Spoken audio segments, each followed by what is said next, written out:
My name is Hannah Long, and I just completed my Canvas course that was addressing the ELA standard course of study and the framework and how that works in your classroom. And basically, as I was going through this Canvas course, I learned a lot about the ELA standard course of study and how that works. And I knew, and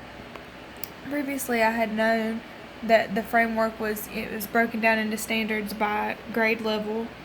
and it was each of the standards is they build off of one another. And through this, I became familiar with the substandards, which are basically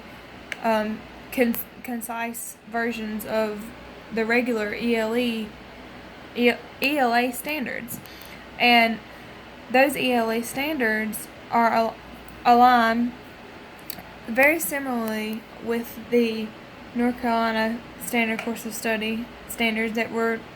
familiar with, and this can be applied in our own, and we can use this ELA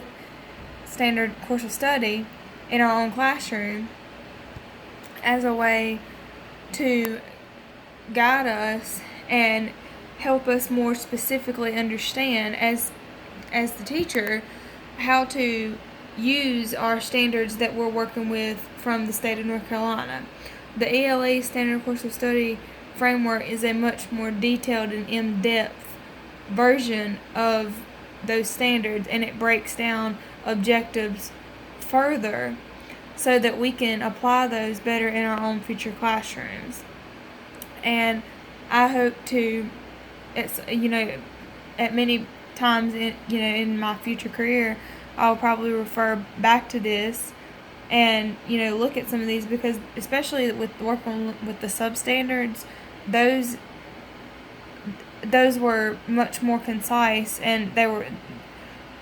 when you're given a regular standard, it's very broad, and this framework gave me a more detailed